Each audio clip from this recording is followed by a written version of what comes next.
Well, hi, everybody, and welcome to the Ingalls Furman Radio Network preview of the Furman Wofford matchup Saturday at Paladin Stadium. It's the regular season finale, and Furman looking to take any question about not only a playoff bid off the table, but possibly set themselves up for their first home playoff game since the early part of the 2000s.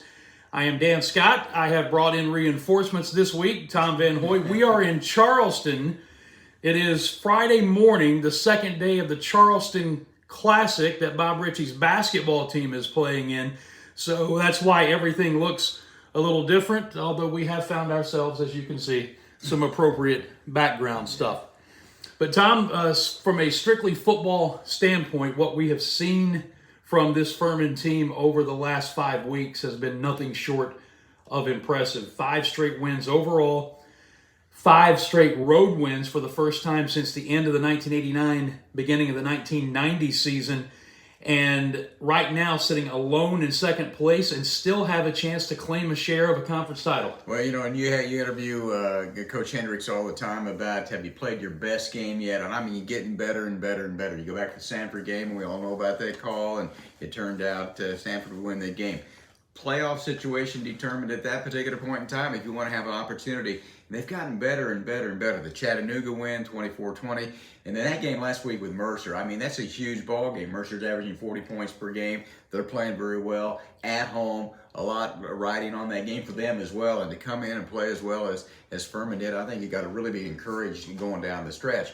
But with the Wofford game coming in, you take care of business as well. You know, I talk to head coach Clay Hendricks and the coordinators each week. We do our pregame interviews that you'll hear on the Pepsi Countdown to Kickoff during the time in the broadcast leading up to getting this one underway. But talked with Justin Roper, the offensive coordinator, and talking about the importance of this game and not having a letdown after really 2 huge emotional wins over Chattanooga and Mercer in back-to-back games. And he told me that he has been telling his offense that really since the Citadel game, you want to accomplish the goals, and pretty much every goal they had was still on the table. You want to get all that accomplished and get into playoffs. You have to win this week. If you don't win this week, that's off the table. So from his standpoint, they have been in playoff football mode since about week 6, and we have seen how this team has responded. Well, they've responded exceptionally well, and you go back to the Chattanooga game and how that played out down the stretch, and then with the Mercer game and scoring late in the first half, and what Tyler Huff has been able to bring to the table. Had to come back from the arm injury and limited a little bit what you could do in the games right after that, but the offense is multi-dimensional, and damn, the defense to me has really been outstanding as well. I think as the season's gone on and on, they've gotten better and better as well. And if you have that kind of combination, you have an opportunity. The one thing you don't want to do is leave it up to the committee in terms of trying to make a decision. You've got 4 pretty good teams right now in the Southern Conference, and depending on what plays out this weekend, this is a big game obviously for Furman taking on Wofford, but you've also got Mercer with a big game as well this week against Sanford. And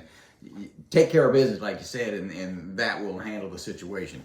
Yeah, and something tells me that while on paper Chattanooga should be a huge favorite over Western Carolina, something tells me they may have a game on their hands up in Colowee this week. I don't know why. Maybe it's not, but I'm just kind of thinking that Western Carolina is going to give Chattanooga some problems. Not necessarily saying they're going to win the game, but I think they're going to give Chattanooga some issues. Well, Western Carolina can score some points. Right. We know for that. And they've been good at home. And, when you look at attendance figures, they're a team that their fans have gotten behind this team. It's year number 2 for Kerwin Bell. They kind of got an exciting offensive output. And I think there'll be a big crowd for that game. And Western's in a similar position in terms of what Wofford is trying to upset someone to make a decision, maybe not even make it playoffs. Well, let's talk about this Wofford team because it's been a tale of 2 seasons for them, really. They started 0-6, and in their first 6 games offensively, they averaged 8 points a game. In fact, they did not score until week 3. But since Sean Watson has taken over as the interim coach after Josh Conklin was relieved of his duties, they have gone 3-2 over the last 5 games. They've won 3 of their last 4, and in the last 4 games, offensively, they're averaging 36.2 points per game, and they're doing it primarily through the air, Tom. Jimmy Wyrick, the quarterback, throwing for 205 yards per game. He's thrown 10 touchdowns, only 5 picks.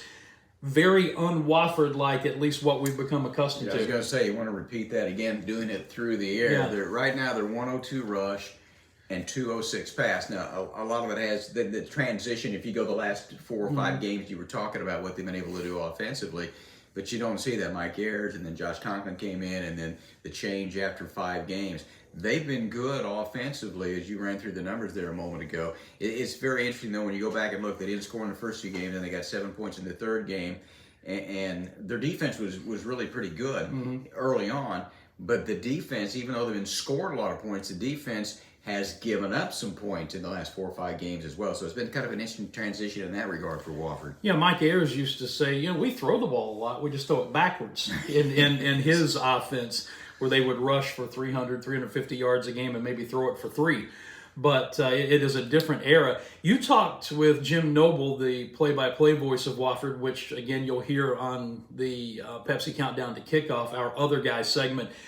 They have been, with everything else is going on, they have been excellent offensively at taking care of the football. Well, they have 1 turnover in the last 6 games, and they've forced a couple along the ways. If you can take care of the football, and then you can transition back to Furman's turned it over a little bit, but they've been able to take advantage. The opposition has not been able to take advantage of that, although Furman has turned the opposition over as well. But they have taken care of the football. The one thing that Wofford did against VMI last time out was they got on them early. They led 21-0 and able to pull away and win that game. So that'll be one of the keys. I don't think Wofford is in a position if they get behind early.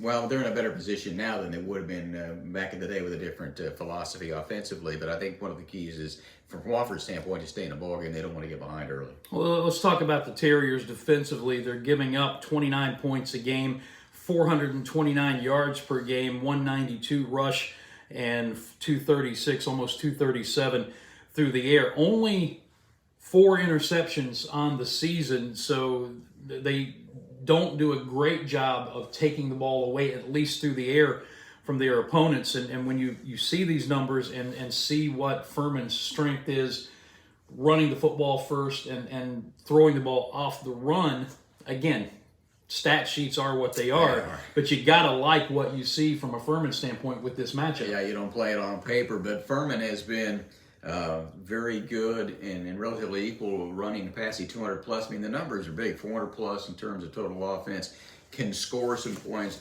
I think in years past, if Furman got behind, you thought, well, it's going to be kind of a tough situation to try to score some points. I think if it does happen now, given what they've been able to do offensively and particularly with the option that you have at the quarterback position to run the football, we saw how big that was with Tyler Huff late in the first half and in some other situations down to Chattanooga and changed kind of philosophically to a certain extent with the quarterback hurting Chattanooga and then what you were able to do against Mercer last time out. So I think you can do it either way. As you mentioned, you want to establish the run, and that experienced offensive line's been able to do that. And then that opens up, and then the option of the quarterback running the football as well. So you've got all kinds of ways you can move the football if you're Furman. What you like it is when the stat sheet does synchronize. Furman averages 429 yards as a team offensively. Wofford allows 429 yards as a team defensively, which means it'll be a 6-3 game heading into the fourth quarter. That's usually break it down, and it never happens the way we think it's going to happen. Right? That's right.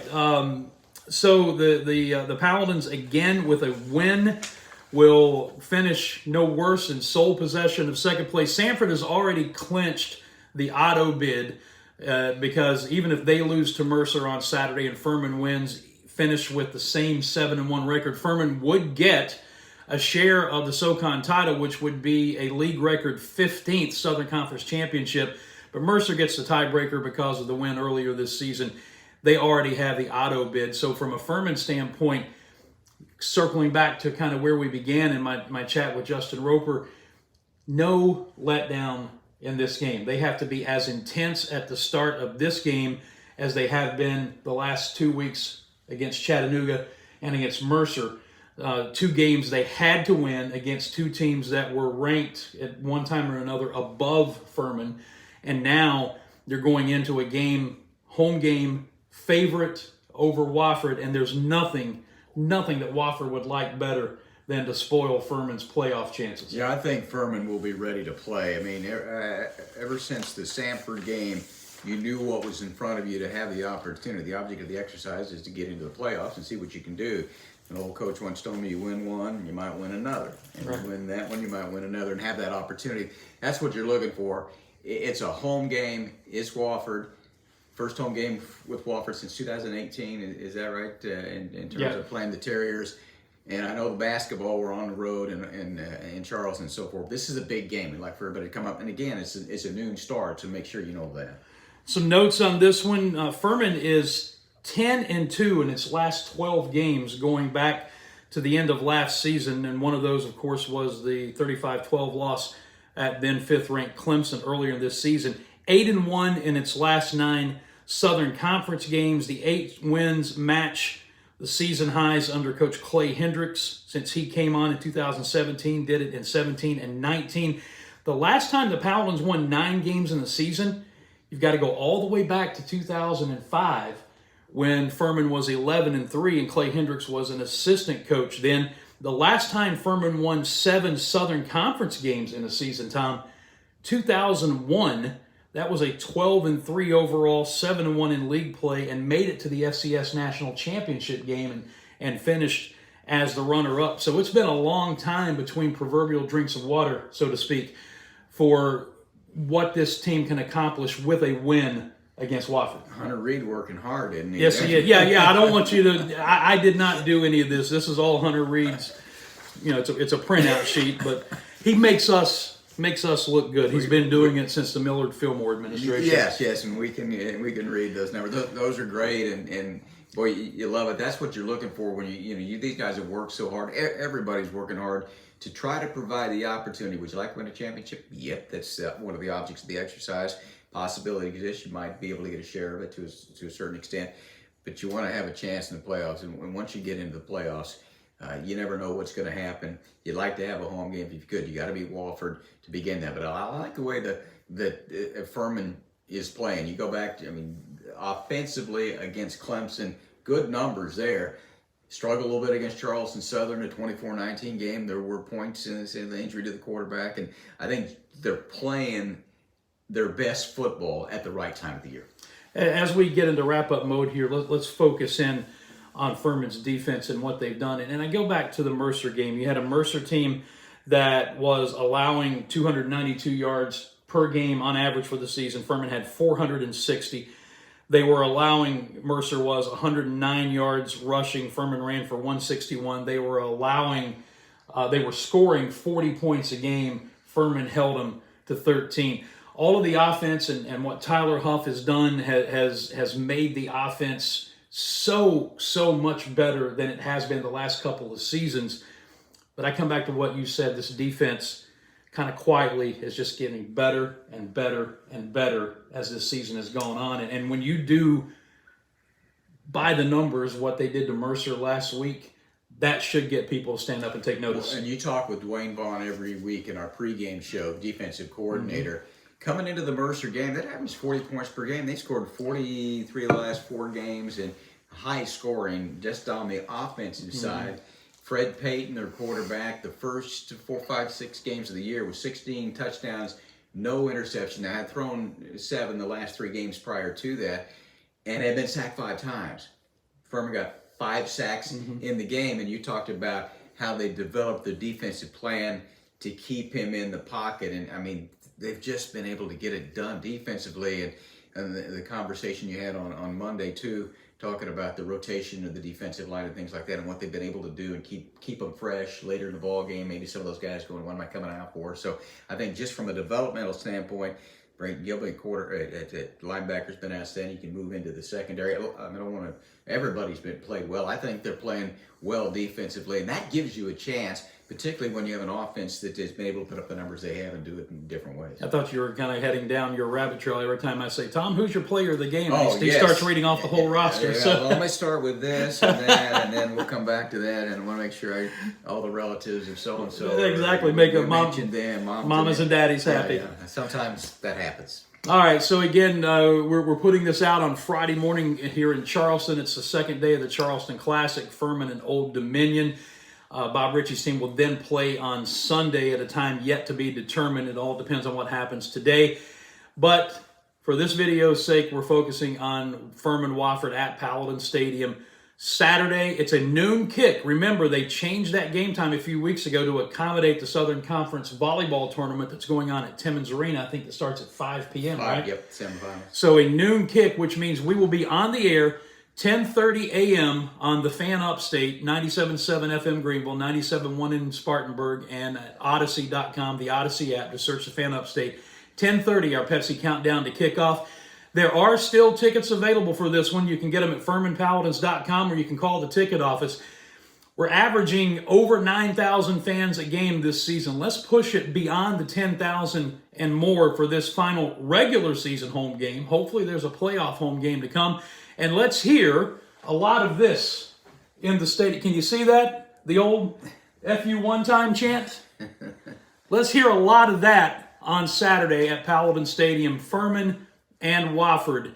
And it's the finale of the regular season. Oldest rivalry in the Deep South, regardless of what Georgia and Auburn say. That's right. They played in 1893. Furman and Wofford played for the first time in 1889. Okay.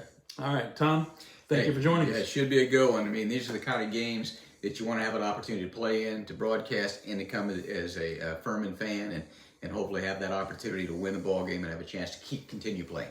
And I couldn't let this get away without thanking David Cobb for being Yes. a wonderful host to us this weekend down in Charleston.